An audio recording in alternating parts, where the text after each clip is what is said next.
Hello students, welcome to our channel UGT Academics for English. My name is Lapti Bhatia and today we are here to solve section B of Gala paper 6. Video start करने से पहले मैं आपको बता दूं कि यहाँ solve किए गए सारे पेपर्स आपको हमारे ऐप पे फ्री ऑफ कॉस्ट मिल जाएंगे और बाकी की गाला सॉल्यूशंस के लिए आप हमारे चैनल पे प्लेलिस्ट में विजिट कर सकते हैं। चलिए स्टार्ट करते हैं आज का पेपर। सेक्शन बी का हमारा फर्स्ट क्वेश्चन जो है वो हमारा फर्स्ट फ्लाइट की पोएट्री में से कोई ना कोई स्टैंजा का रहेगा। आपको स्टैंजास दिए होंगे और आपको उसमें से क्वेश्चन आंसर सॉल्व करने होंगे। हमारा फर्स्ट स्टैंजा है An ultimate shaking grief fixes the boy as he stands rigid, trembling, staring down all his young days into the harbor where his ball went. I would not intrude on him. A dime another ball is worthless. Ball poem John Berryman ने जो लिखी है उसके बारे में first line में हमको बोल रहा है N ultimate shaking grief fixes the boy. Grief कभी किसी को फिक्स नहीं करता है। यहाँ पे पोएट जो है ऑक्सीमोरॉन यूज कर रहे हैं और हमको बताना चाह रहे हैं कि ऐसा ग्रीफ फेस करना चाहिए, उसे एक्सपीरियंस करना चाहिए, उसके बाद ही फिक्सिस मतलब हम हील होंगे। फिक्सिस मतलब हमें समझ में आएगा कि हमें हमारी वैल्यूएबल चीज़ों को संभाल के रखना है।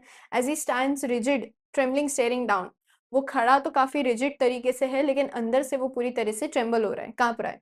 Steering down all his young days, किस चीज़ को देख रहा है? All his young days. यहाँ पे यंग डेज थोड़ी दिख रहे हैं उसको, बॉल दिख रहा है। बॉल गया है ना हार्बर में, लेकिन बॉल में उसको अपने बॉल के साथ खेलने वाले दिन दिखाई दे रहे हैं। Into the harbour where his ball went, जहाँ पे उसका वो टॉय गया है। I would not intrude on him, a dime another ball is worthless. एक सस्ता सा बॉल किसी कीमत का नहीं होता है, पर वो वाला बॉल वो एक और परचेज कर सकता है लेकिन वही वाला सेम उसको वापस नहीं मिलेगा, इसलिए पोएट उसे डिस्टर्ब नहीं करना चाहते हैं।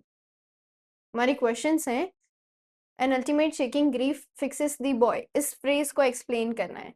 तो ये फ्रेज हमको बताता है to the deeply affected grief of the boy who has lost his ball, it is conveyed that the materialistic value of the ball was lesser than the boy's grief, कि उसकी materialistic value, उसकी rupees में या उसकी currency में उसकी कीमत जो थी वो बिल्कुल भी नहीं थी। But and this grief will fix him and teach him about his responsibilities, लेकिन इससे उसको अपनी रिस्पॉन्सिबिलिटीज जरूर समझ में आएगी कि चाहे कोई सस्ती या महंगी चीज हो या फिर हमारे रिलेशंस हो, हमें उन्हें बहुत केयरफुली संभाल के रखना चाहिए। Next question is what is lost with the ball, ball के साथ क्या खोया है? तो यहाँ पे कंपैरिजन क्या किया था? यंग डेज, जो दिन उसने उस बॉल के साथ मेमोरेबल गुजारे थे वो। All his young days are lost with the ball. The boy stares at his ball and thinks that his old memories with the ball will be gone forever. Next, how does the boy react to the loss of the ball? Boy किस तरह react कर रहा है? तो यहाँ पे लिखा है boy जो है वो बिल्कुल सदमे में पहुंच चुका है। The boy stands rigid with a trembling heart. Money or another ball is worthless for the boy and he is learning the grief of loss. और वो अपनी आंखों के पीछे desperate eyes के पीछे अपना grief सीख रहा है। Okay, our next question is figure of speech. A noble wild beast greets you. अब हमारे ऑप्शंस है मेटाफर, अपोस्ट्रोफी, पर्सोनिफिकेशन और यूफेमिज्म। तो इसका करेक्ट आंसर रहेगा पर्सोनिफिकेशन। क्यों? बीस्ट को नोबल बोला जा रहा है, ठीक है। नोबल, वाइल्ड बीस्ट नोबल कैसे हो सकता है? ये तो ह्यूमन क्वालिटी है। और ग्रीट्स, कोई भी बीस्ट आकर के हमें हेलो नहीं बोलता लेकिन उसे एक पर्सन की क्वालिटी दी जा रही है। I would not intrude on him, तो ये तो अभी हमने पढ़ा, हमारी बॉल पोएम में से लिया गया सेंटेंस है। I would not intrude on him, इसमें क्या बोला जा रहा है हमको कि ये एक ट्रांसफर्ड एपिथेट है। पोएट जो है वो इंटरफेरेंस नहीं करेंगे, वो इंटरफेरेंस एक एडजेक्टिव की तरह यहाँ पे यूज किया जा रहा है कि वो अपनी इंटरफेरेंस बॉय पे नहीं डालेंगे, ट्रांसफर नहीं करेंगे, ठीक है। हमारा नेक्स्ट क्वेश्चन है any 3 of the following questions. हमको 5 पोएटिक क्वेश्चंस दिए जाएंगे, आपकी फर्स्ट फ्लाइट की पोएम्स में से लिए जाएंगे जो 2-2 मार्क्स के होंगे, जिसमें आपको पहले इंट्रोडक्शन लेना रहेगा और फिर आप मेन आंसर लिखेंगे। टोटल 5 to 6 सेंटेंसेस में आपका पूरा कंटेंट आ जाना चाहिए। ओके, हमारा फर्स्ट क्वेश्चन है but if it had to perish twice how will the world perish twice. Poem का सेंटेंस है if it had to perish twice. कौन सी पोएम का है? फायर एंड आइस का है। 2 बार कैसे वर्ल्ड पेरिश हो सकता है? ये तो बिल्कुल यूफेमिज्म का पैराडॉक्स सेंटेंस है, ये चीज पॉसिबल ही नहीं है। वर्ल्ड 2 बार नहीं हो सकता है पेरिश, बट पोएटिक इमेजिनेटिव वे में बोल रहे हैं। पहले हम इंट्रोडक्शन लिखेंगे। It is a short poem जो वर्ल्ड के डिस्ट्रक्शन के बारे में है, जहाँ पे फायर और आइस रिप्रेजेंट कर रहे हैं ह्यूमन इमोशंस, ठीक है, human desire and human hatred. The poet favours that the world can end in human desire symbolizing fire, but if it had to perish twice. Poet किसके favour में है? Fire के favour में है। लेकिन poet बोल रहे हैं अगर 2 बार, दूसरी बार भी दुनिया खत्म होगी तो इतनी तो इनफ हेट्रेड है लोगों में कि वो फिर से खत्म हो सके। People for each other that it could and in ice. The hatred, indifference and jealousy will and the world one day. अगर दूसरी बार भी वर्ल्ड एंड होगा तो जरूर हेट्रेड भी इतनी इनफ है कि वर्ल्ड खत्म हो सके। अब next question is describe the tiger in the cage in the poem. 2 तरीके के टाइगर इस पोएम में बताए हैं, टाइगर इन द जू में। एक जो केज में है, एक जो केव में, मतलब फॉरेस्ट में, जंगल में। हमको बोला है कि हमें ये वाले टाइगर की लाइफ बतानी है। हम पहले इंट्रोडक्शन लिख देंगे कि पोएट जो है वो कॉन्ट्रास्ट करिए टाइगर्स लाइफ इन अ जू एंड हिज हैबिटेट। हैबिटेट मतलब जंगल में। The tiger in the cage is referred to the loss of freedom and resilience of the captivity. Resilience मतलब सफर करके भी सामने कुछ रिएक्ट नहीं करना, अपनी कैप्टिविटी, अपने बंधन के ऊपर वो कुछ भी रिएक्ट नहीं कर पा रहा है। क्यों? क्योंकि वो हेल्पलेस है। The tiger is helpless and can not do anything of his natural power. वो अपनी नेचुरल पावर, नेचुरल लाइफस्टाइल के बारे में कुछ भी शो नहीं कर सकता क्योंकि वो उस कॉन्क्रीट सेल में कैद है। His feet are soft in the concrete cell.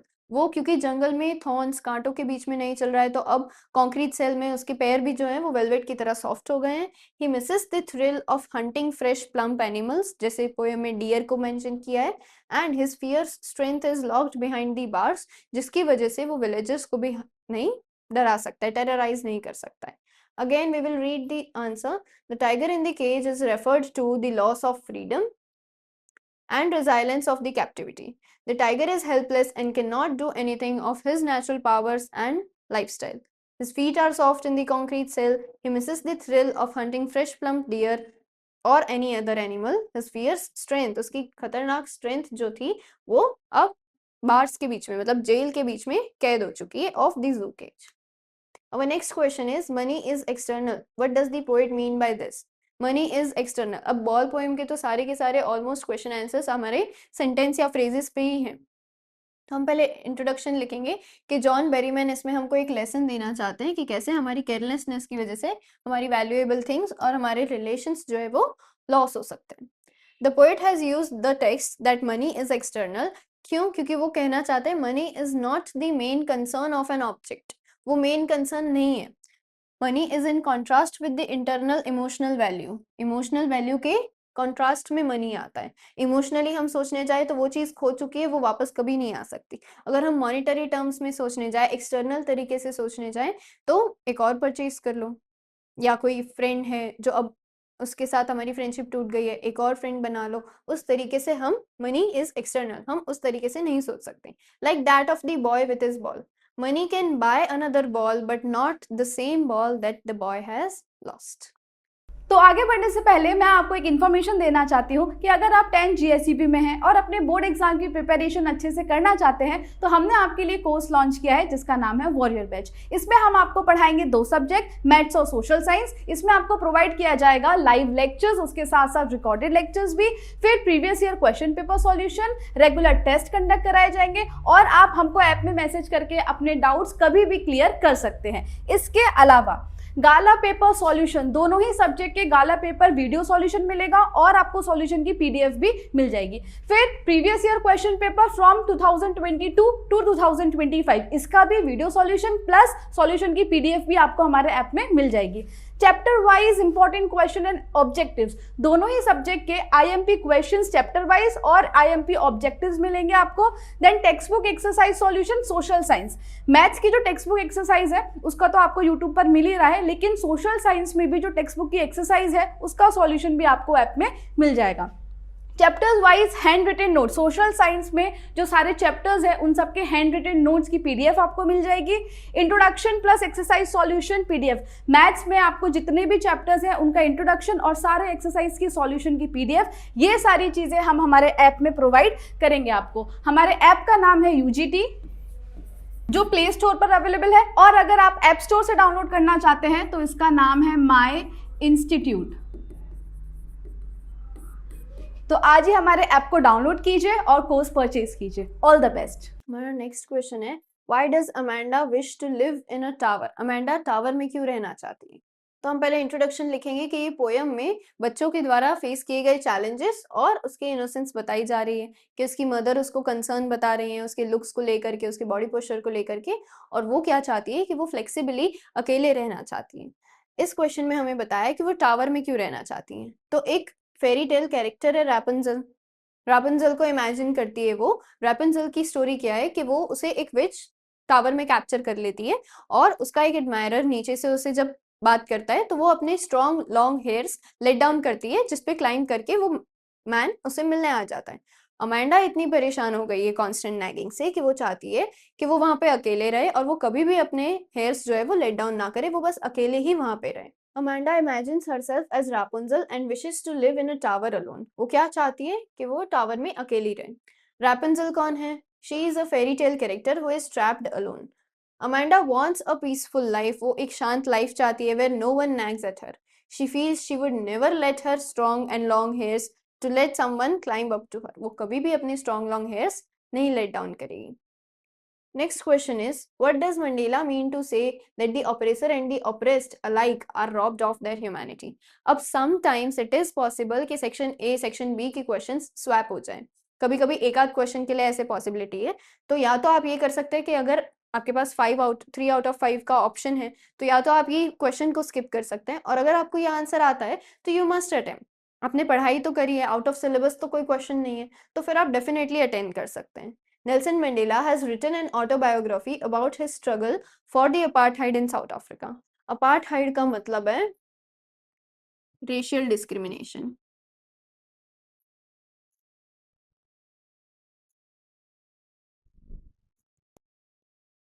ठीक है, रेशियल डिस्क्रिमिनेशन। नेल्सन मंडेला क्या बोलना चाहता है ऑपरेसर और ऑपरेस्ड के बारे में? तो ऑपरेसर क्या होता है?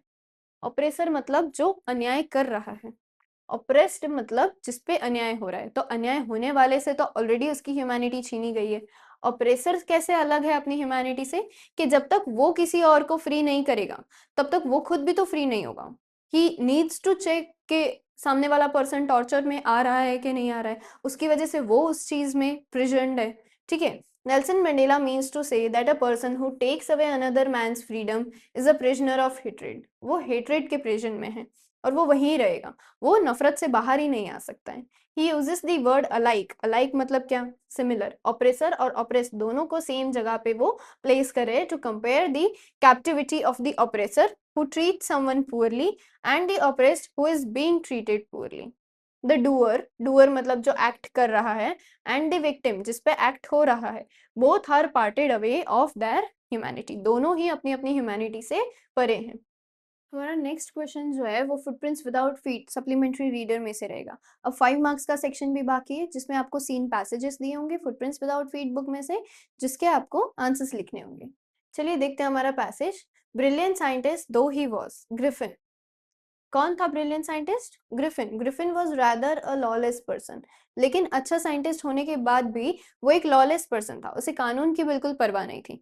उसके लैंडलॉर्ड उसे पसंद नहीं करते थे, इसलिए उसे घर से निकालने की कोशिश करी उनने, और रिवेंज में गुस्से में आके ग्रिफिन ने उस घर पे ही आग लगा दी। He set fire to the house to get away without being seen. दिखे बिना उसे वहां से भागना था, उसके लिए उसे कपड़े निकालने पड़े। क्यों कपड़े निकाल के वो दिखाई नहीं देता? यस ऑफ कोर्स, क्योंकि उसने ड्रग्स बनाए थे जिसकी वजह से वो इनविजिबल हो जाता था। उसने ये डिस्कवरी कर ली थी। It was that he became a homeless wanderer without clothes, without money, quite invisible until he happened to step in some mud and left footprints as he walked. उसके पैर मिट्टी में पड़ गए थे और उसकी वजह से पैरों की फुटप्रिंट्स पड़ रही थी। तब तक वो काफी इनविजिबल था, ना कपड़े ना पैसे, किसी चीज के बिना वो बस सड़क पे घूम रहा था। The question is, why did Griffin set the landlords house on fire? उसने लैंडलॉर्ड के घर पे आग क्यों लगाई? क्योंकि लैंडलॉर्ड उसको डिसलाइक करता था और उसको इजेक्ट करने की कोशिश करी, मतलब घर से निकालने की, उसको रेंट पर से निकालने की, बॉन्ड तोड़ने की कोशिश करी। Next question, when did Griffin become quite invisible? Griffin invisible कब बना? जब उसने वो केमिकल फॉर्मूला टेकन किया और उसने अपने क्लोथ्स निकाल दिए। Which word from the passage means to throw out? Throw out का मतलब किसमें से निकलता है? तो अगर हम पैसेज देखें, ट्राइड टू इजेक्ट हिम, उसको घर से निकालने की कोशिश करी। Eject word means to throw out. देखते हैं हमारा नेक्स्ट पैसेज कौन सा है फुटप्रिंट्स में से। Before we left for London I promised my husband to take my jewels to our bank but I left them here in the safe. Question of trust में से I want to wear them to a party tonight so I came down to get them but क्या, but वो passwords भूल गई। Horace smile करके complete करता है, you forgot the numbers to open the safe haven't you. तो वो young lady जो ओनर थी घर की ऐसे प्रिटेंड कर रही थी, बोले yes just leave it to me and you will have within an hour but I will have to break your safe. लेकिन हॉरेस जो है वो बोलता है कि मैं आपको लॉकर खोल के तो दे सकता हूँ 1 आवर के अंदर अंदर, लेकिन आपका सेफ जो है वो मुझे तोड़ना पड़ेगा।